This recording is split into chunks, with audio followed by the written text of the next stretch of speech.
Boa tarde, meu nome é Felipe Sobrinho. Eu vou fazer uma apresentação para a disciplina de métodos ópticos de análise. A minha apresentação é sobre espectroscopia de raios gama e a espectroscopia de Mossbauer. Esses são o nosso conteúdo. Vamos ter uma introdução breve, uma explicação sobre espectroscopia de raios gama, uma explicação sobre espectroscopia de Mossbauer. Vamos ter uma conclusão e vou apresentar minhas bibliografias. Bom, então, introduzindo, essa é uma apresentação sobre a espectroscopia de Mossbauer de raios gama, levando em consideração algumas de suas características e equipamentos. Essa é uma apresentação também bem introdutória, eu não vou abordar muitos termos complexos aqui, então é mais para nós sabermos o que é e quais são as suas características, suas nuances, para que é usado, entre outras coisas. Então, nós vamos partir de alguns conceitos básicos, Eu vou tentar fazer alguns paralelismos durante a apresentação para tentar abstrair um pouco mais o tema e que nós consigamos enxergar melhor quais são as definições da espectroscopia Mossbauer e quais são as suas características a partir de um entendimento de outras áreas da física, Então, o primeiro deles que eu vou falar é sobre o efeito Doppler. O efeito Doppler é uma definição que eu mesmo dei, que dado uma fonte de emissão de ondas em movimento e um observador em repouso, é possível verificar o incremento da frequência de onda quando a fonte aproxima-se do observador. O contrário é percebido quando a fonte afasta-se do observador. Bem, eu separei esses dois GIFs aqui, de efeito Doppler. Esse primeiro GIF vai mostrar que eu tenho uma fonte, e essa fonte está emitindo uma frequência tal que permanece constante no tempo, Então tem permanece constante no tempo e permanece constante também no espaço, Diferentemente aqui nesse outro, eu vou ter uma fonte que se movimenta com velocidade fixa. E essa velocidade fixa vai fazer com que a onda altere a sua frequência em determinado lugar do espaço. Na direção em que a fonte se movimenta, a frequência é incrementada. Do outro modo, se o observador estivesse à esquerda da fonte e a fonte estivesse se afastando, a frequência era decrementada, o que causaria uma alteração na percepção da frequência pelo observador. Nesse outro slide nós podemos ver uma espécie de efeito Doppler supersônico, em que a fonte ela se movimenta a uma velocidade maior do que a frequência natural da onda que emite. Então, matematicamente, nós podemos representar o efeito Doppler como a frequência do observador, ela é igual à frequência da fonte, vezes a velocidade da onda intrínseca, mais ou menos, ou seja, mais quando se aproxima e negativa quando se afasta, a velocidade do observador, e menos ou mais, positiva se afasta e negativa se aproxima do observador, é a frequência de velocidade da fonte. Outro tema que eu quero falar também é a ressonância acústica. Nós vamos fazer mais para frente um paralelo com a ressonância acústica. A ressonância acústica acontece quando uma fonte emite uma onda com a mesma frequência de vibração natural do receptor. Então, para nós entendermos melhor a ressonância acústica, eu vou exemplificar esse fenômeno utilizando um dispositivo para afinação de instrumentos, chamado diapasão. Ele pode ter outras frequências naturais, mas geralmente ela é dada em 440 Hz, que é correspondente à nota Lá. E esse diapasão, se nós pegarmos um exemplo com ele e nós considerarmos que temos dois diapasões idênticos, um próximo ao outro, o que acontece quando atacamos um e mantemos o outro em repouso? Bem, a resposta é simples. O diapasão em repouso começará a vibrar na mesma frequência do diapasão que foi atacado, pois ambos têm a mesma frequência natural. Então, se eu pegar dois diapasões, colocar um do lado do outro, se eu atacar um, se eu bater um na mesa e ele começar a vibrar numa frequência tal que seja igual à frequência natural do outro diapasão em repouso, quer dizer que o outro diapasão em repouso vai começar a vibrar. Mas se, por exemplo, um diapasão for de 444 Hz e outro diapasão for de 500 Hz, nós não teremos uma sintonização entre essas frequências e a frequência de ressonância será tão pequena que ela não poderá ser observada. Então, continuando no exemplo anterior e aplicando mais alguns incrementos no exemplo, Se nós colocarmos um pedaço de borracha ou de cera na extremidade de um dos diapasões e vibrássemos ele.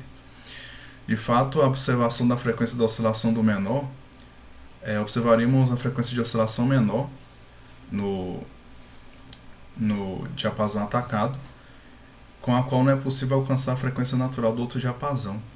Então nós poderíamos contornar esse problema de que modo? Nós poderíamos utilizar o efeito Doppler.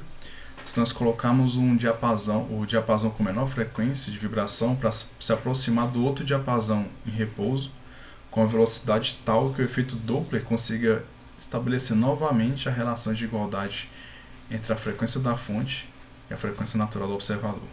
Outro tema que nós precisamos introduzir é sobre as partículas alfa, que a definição é que as partículas alfa são constituídas por 2 prótons e 2 nêutrons. Isso é o núcleo do hélio, né? Isso porque o hélio ele é constituído por 2 prótons, 2 nêutrons e 2 elétrons. Então, se nós tirarmos os elétrons, nós temos praticamente ali uma partícula alfa. A emissão dessa partícula é presente em todos os elementos da tabela periódica acima do bismuto. As partículas alfa originam-se a partir de um nível de energia instável, que emite energia na forma de partículas alfa para retornar ao estado original de entrega. Isso significa que, se eu tenho um núcleo que está instável, em estado de energia instável, e essa energia é muito alta, a liberação dessa energia pelo núcleo vai ser em forma de prótons e nêutrons, mais especificamente na forma de 2 prótons e 2 nêutrons.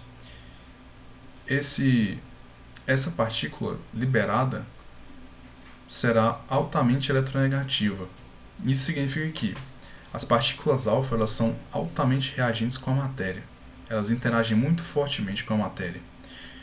Também podemos afirmar com isso que ela não consegue alcançar uma distância muito grande antes que seja completamente antes que interaja completamente com a matéria.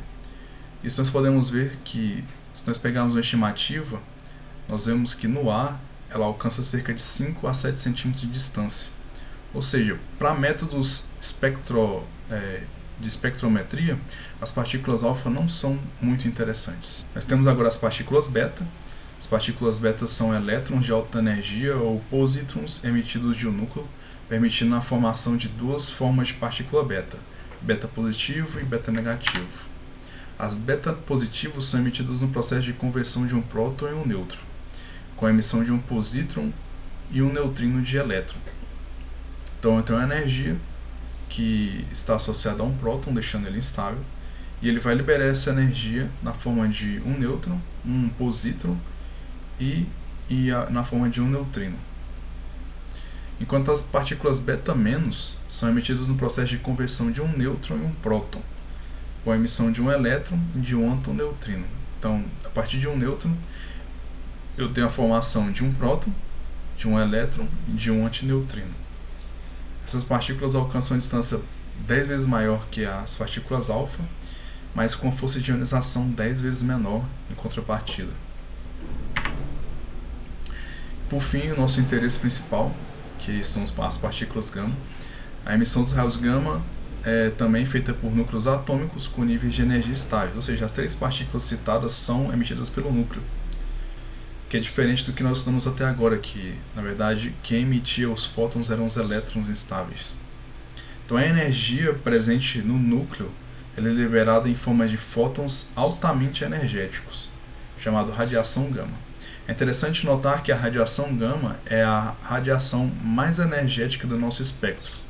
As partículas gama, embora tenham um poder de penetração maior, elas possuem uma energia inferior à das partículas alfa e beta. Com isso também ela não vai interagir tão fortemente com as partículas ao seu redor. Então é possível ter um poder de penetração maior das partículas gama. Nesse sentido também, no núcleo também é interessante notar que só são permitidos níveis de energia bem definidos e discretos. Isso vai nos resultar também raios gama bem definidos e discretos, o que é excelente para a espectrometria. Por conta desses fatores, o nível discreto de energia e da alta penetração, a radiação gama é a mais utilizada para os processos de espectroscopia, devido à precisão dos resultados alcançados. como é que nós fazemos para poder analisar esses raios gama? A espectroscopia de raios gama ela usa uma técnica de cintilação a partir de um cristal e ela conta esses raios gama emitidos. Então, devido a essa característica discreta da energia do núcleo, é possível detectar um fotopico que é característico de cada núcleo de material. Então, para instrumentação, nós vamos ter esse tipo de analisador. Aqui acima nós vamos ter a amostra. A amostra ela é contida de um isótopo, e esse isótopo ele vai emitir raios gama que vai passar pelo cristal de cintilação. Esse cristal de cintilação, ao receber o raio gama, ele absorve, e eu vou explicar isso mais para frente, e transforma esse raio gama em fótons. Então, o fotomultiplicador, que nós já vimos anteriormente, ele é formado por alguns dinodos.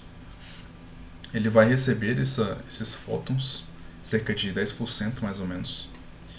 Ao receber esses fótons, ele vai transformar, vai emitir alguns elétrons que vai passar para um pré-amplificador, que é alimentado pelo gerador de alta tensão. A partir dessa amplificação, ela passa por outra amplificação linear, que é controlada para nós podermos ter um varrimento. E depois nós temos um analisador de altura de impulso, que é para nós fazermos um varrimento diferencial ou não, ou integral, né? Se o sinal recebido por aqui for coerente com o analisador de impulsos, então ele vai ativar esse medidor linear de impulsos por unidade de tempo, vai medir esse sinal e vai registrar eles. E vai nos dar o espectro, que eu vou mostrar aqui. Esse é um espectro que nós obtivemos. Nós vemos aqui na abscissa a voltagem que vai de 0 até 100. Esse é um varrimento do tipo diferencial. Então aqui no início nós temos um pouco de ruído. Nós vamos explicar um pouco mais para frente esse ruído. Temos um contínuo Compton, que é também uma espécie de ruído causado pelo efeito Compton. E o que nos interessa aqui é o pico fotoelétrico, que vai determinar o tipo de material, o tipo de núcleo que nós estamos trabalhando.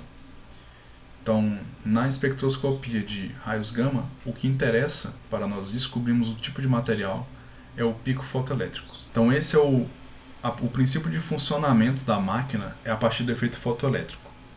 Isso significa que o raio gama incidente ele vai incidir sobre a rede cristalina do cristal e vai liberar, ele vai fazer com que seja expulso um elétron. Esse fotoelétron emitido ele é altamente energizado e a partir dele nós vamos ter a distribuição dessa energia sobre os outros átomos que vão absorver essa energia e depois vão liberar em forma de fótons. E esses fótons sim que vão ser medidos e analisados. Então nós temos aqui um raio gama incidente sobre a rede cristalina, sobre o cristal. A partir dessa emissão desses fótons, ele vai para o tubo fotomultiplicador. E a partir desses dinodos aqui, o sinal ele é amplificado uma primeira vez, ele é multiplicado, né? E é enviado para o pré-amplificador, e a partir dele nós temos a leitura do sinal. Então, vamos voltar aqui de novo. Nós vemos aqui nessa imagem que nós temos esse ruído e esse contínuo Compton. O que é esse contínuo Compton? Na verdade, é uma outra interação de radiação sobre a matéria. Ao invés do raio gama entrar e ser absorvido completamente pelo elétron, pelo átomo, na verdade ele vai quicar sobre o átomo. Isso significa que ele vai dar um pouco de energia para o átomo, suficiente para liberar um elétron, mas ele vai continuar sendo dispersado com uma energia menor. Isso vai gerar para a gente um tipo de ruído bastante indesejável. Então nós temos também outras fontes de ruído que também são observadas, como a radiação retrodispersada, que é proveniente das radiações de raio-x e outras radiações de menor frequência que são geradas no processo, e o ruído térmico proveniente do fototubo. O fototubo pode liberar fótons devido a temperatura térmica deles. Então, para esses procedimentos é interessante que nós tenhamos uma temperatura abaixo, a um certo limiar, a um certo limite, que seja possível eliminar ao máximo esse ruído. Eu digo que o ruído térmico ele é mais perceptível nos raios gama de menos frequência, é lá onde ele aparece. Acima disso ele é quase desprezível. Então nós temos aqui agora um espectro ideal. O espectro ideal não é aquele que eu mostrei, o espectro ideal é esse. Na verdade, o pico fotoelétrico ele é apenas um pico, de fato, não uma banda, como eu mostrei. E o limite de Compton, que é onde o efeito Compton tem efeito, ele vai até aproximadamente 60 volts. E depois nós temos o pico fotoelétrico. Então, para nós continuarmos a nossa apresentação, ficou alguns pontos ainda sem ter uma explicação maior. Uma delas é o nosso analisador de altura de impulsos, que foi mostrado no nosso bloco anterior, no nosso diagrama de bloco anterior. Como ele funciona? Nós temos dois discriminadores, um discriminador inferior e um discriminador superior. O discriminador superior ele vai deixar passar impulsos acima de 40 volts. E o discriminador inferior vai deixar passar impulsos acima de 30 volts. Depois disso, nós vamos ter ou um sinal negativo, caso o discriminador superior não atinja a voltagem. Então ele vai retornar um sinal negativo, aqui em cima. E se o discriminador inferior também não passar a sua voltagem, ele vai retornar um sinal negativo. Isso acontece, por exemplo, se nós tivermos uma entrada de 25 volts, um pulso de 25 volts. Então, esses dois sinais foram bloqueados e aí eu vou ter um circuito de anticoincidência, que é o quê? Eu vou analisar se esses dois sinais são diferentes. Se eles forem iguais, que é o caso aqui, o sinal é bloqueado, ele não passa. Diferentemente, se eu tiver uma entrada de 35 volts, que ela é menor que 40, mas maior que 30, eu vou ter um sinal negativo e positivo. Isso significa que os sinais são diferentes e, portanto, eu vou deixar passar. Agora, se eu tiver um sinal de 45 volts, que é um sinal maior, eu vou ter um discriminador superior, que vai dar um sinal positivo, e o discriminador inferior também vai dar um sinal positivo, porque ambos são satisfeitos. Mas, no circuito de anticoincidência, nós vamos ver que eles dois são diferentes, e por isso o sinal vai ser bloqueado. E assim funciona um varrimento com a faixa estreita de voltagem do gerador de alta voltagem. Então, para aplicações aqui, nós vamos ter a análise de diversos materiais, tanto de materiais aqui com energia gama menor. Quanto maior a energia gama, melhor é a análise. Então, nós vamos poder analisar diversos materiais em termos da altura do fotopico, em termos do Rho e em termos da sua energia gama que é emitida. Então, o número de fotopicos que se pode identificar com segurança em análise qualitativa depende da resolução Rho, e ela se define aqui embaixo como K vezes E gama, que é a energia da radiação gama, elevado a meio. Então, E gama é a energia de raios gamas e K é uma constante de proporcionalidade. O que é esse K? Esse K é uma constante obtida experimentalmente, que depende de muitas coisas, como a abertura da janela, de janelamento, que depende da temperatura, depende de diversas outras coisas que são experimentalmente, que essa constante ela é experimentalmente determinada. Então, uma vez que K é determinado, você mantém ele constante e assim você consegue analisar qualitativamente o Rho, que é, na verdade, o Rho, ele é essa largura da banda com a metade da altura. A outra coisa que nós temos aqui também para uma análise quantitativa é descobrir a área abaixo do fotopico. A área ela é sempre gaussiana, ela é sempre uma curva gaussiana. Então, a área pode ser dada por 1,7, que é um fator estatístico de normalização gaussiano, vezes Rho, vezes a altura. Com isso nós vamos ter sempre a área. E com isso é possível fazer uma análise quantitativa desse material. Bom, agora espectroscopia Mossbauer. Eu vou explicar um pouco a definição. A definição que eu mesmo abstraí, né? Que é um método de identificar as propriedades não materiais a partir da ressonância entre o núcleo da fonte e o núcleo da amostra a partir da emissão de radiação gama. Então, basicamente, vamos começar do início. Eu tenho o núcleo ele se carrega de energia e fica instável.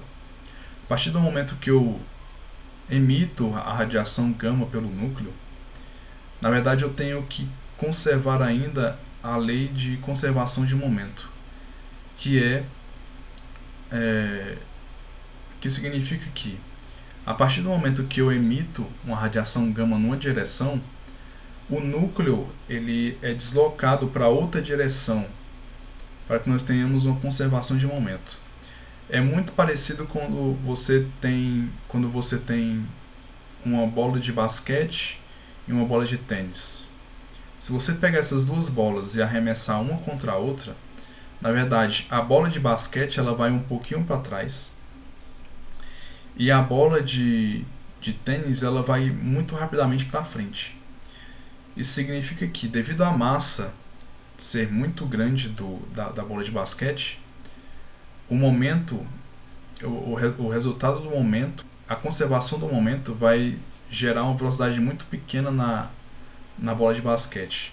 Enquanto na bola de tênis, que tem uma massa menor, ele vai compensar esse momento para ser conservado, aumentando-se a velocidade da bola de tênis. Então isso é a mesma coisa que acontece com um átomo. Quando você emite um átomo de radiação gama, ele emite o átomo e ele é também lançado para trás, né?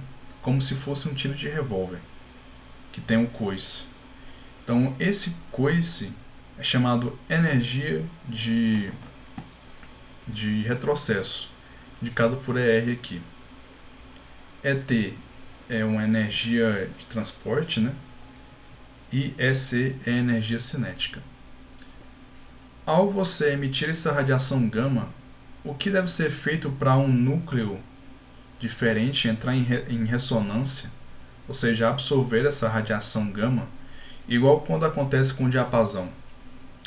Ele precisa não só de ter energia de transporte, mas também ele precisa de ter uma energia cinética a mais. Uma energia a mais para poder entrar em ressonância.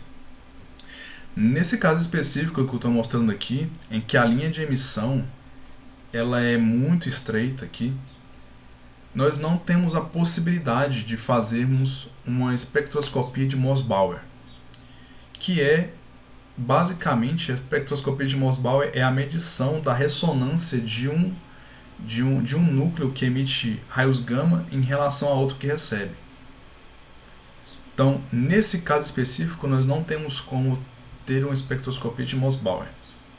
Mas Mossbauer descobriu que, se nós tivéssemos um jeito de segurar o núcleo, de alguma forma para ele não retroceder atrás, essa energia de retrocesso poderia ser eliminada para quase nulo. Nós teríamos uma energia que chegaria muito perto à energia de absorção do outro núcleo que está em repouso. Então, como nós fazemos isso? Nós fazemos isso colocando a fonte emissora, né, o núcleo emissor, em uma rede cristalina. E essa rede cristalina ela vai fazer com que o núcleo não seja jogado muito para trás e a energia tenha que ser compensada através da radiação gama. Isso faz com que nós tenhamos possível essa junção aqui rachurada, que é a união das energias, né? A união das duas bandas gaussianas aqui. Então, nesse caso específico que eu estou mostrando aqui, é possível sim nós termos uma análise espectroscópica de Mossbauer. Então, essa análise ela é muito importante, ela foi descoberta em 1958 e até hoje ela é usada de maneira muito larga, principalmente com metais como o ferro. Então, esse é um espectro Mossbauer típico. Como é que funciona o espectro Mossbauer? Nós vemos aqui que a energia, ainda que esteja próxima aqui, ela não é ainda suficiente, né? Não está numa frequência suficiente para que nós alcancemos a energia de absorção, né? A banda de absorção está um pouco distante aqui ainda. Nós chegamos aqui na absorção perfeita de fato. Então o que nós fazemos? Nós utilizamos o conceito que nós aprendemos no início da introdução, que é o efeito Doppler. O efeito Doppler ele é basicamente a variação de velocidade. Nós colocamos a fonte em um carrinho, por exemplo. Hoje não é mais um carrinho, é uma bobina. Mas, ilustrando, nós colocamos em um carrinho a fonte e nós deslocamos para trás, o que aumenta a frequência da onda emitida, do raio gama emitido, ou para frente, se aproximando. Quando nós nos aproximamos aqui da amostra, nós temos um aumento, né, da frequência do raio gama. E essa frequência faz possível a absorção. Então nós temos uma absorção aqui, note que eu tenho uma absorção de 0 aqui, depois cai para 10. É claro que eu não vou ter uma absorção 100%, por conta das percas no caminho, mas isso pode ser mensurado. Mas o interessante é notar que com o efeito Doppler, de aumento de frequência, nós podemos aumentar a energia cinética do raio gama e fazer com que ele entre em estado de absorção. Então, algumas características que nós temos que observar na espectroscopia de Mossbauer. A primeira dela é a altura do pico de absorção, que é essa altura aqui, esse epsilon. Esse epsilon, ele depende principalmente do número de absorventes, ou seja, do número de absorventes que nós temos aqui, e representa também o percentual de absorção, certo?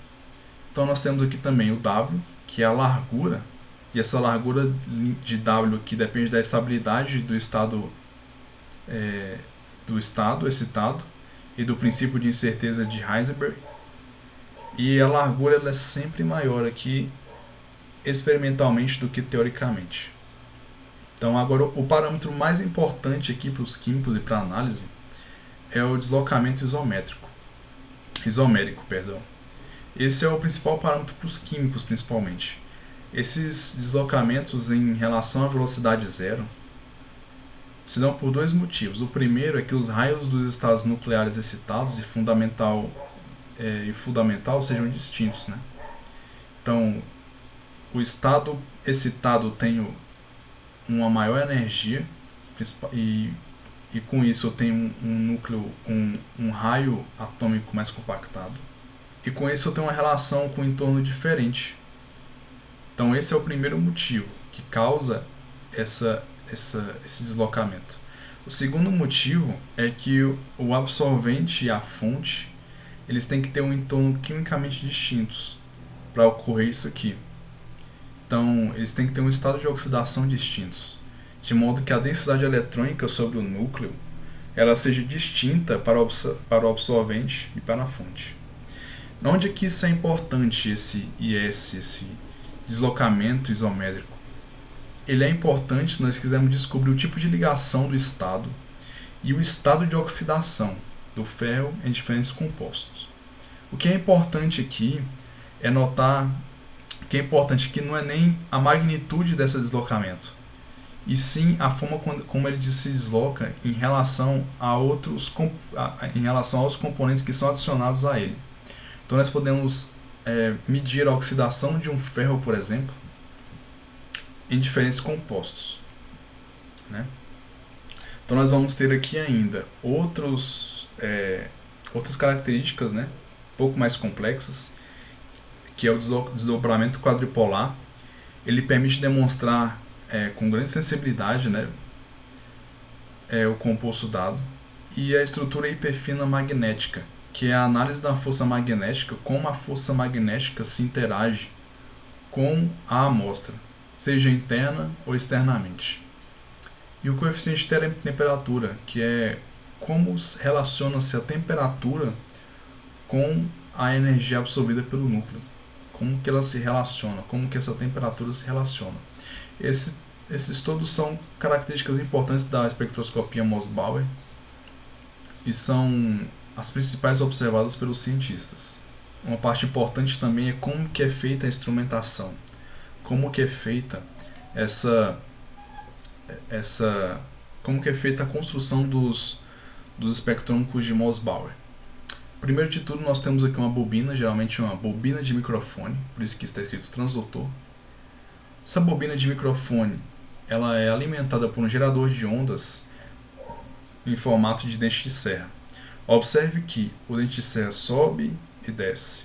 Isso significa que nós podemos variar aqui a fonte, o deslocamento da fonte numa direção para frente ou para trás. Então, a partir da fonte eu tenho a emissão do raio-x, do raio gama, quer dizer, e o absorvente, a amostra, ela absorve o raio gama e num processo muito semelhante à espectroscopia de raios gama, nós temos uma captura desses raios gama a partir de um cristal cintilante. Então, você vai ter um detector aqui de cintilação proporcional. Depois disso, eu tenho um analisador de energia, um analisador multicanal. Isso significa aqui que eu posso analisar mais de um sinal ao mesmo tempo. E daí eu passo para o dispositivo de leitura, de armazenamento. Então, a partir do analisador multicanal, eu posso analisar mais de um canal. Ou seja, eu posso analisar ou só a volta ou só a ida. Então, eu posso ter tanto equipamentos de um único canal, como é o caso mostrado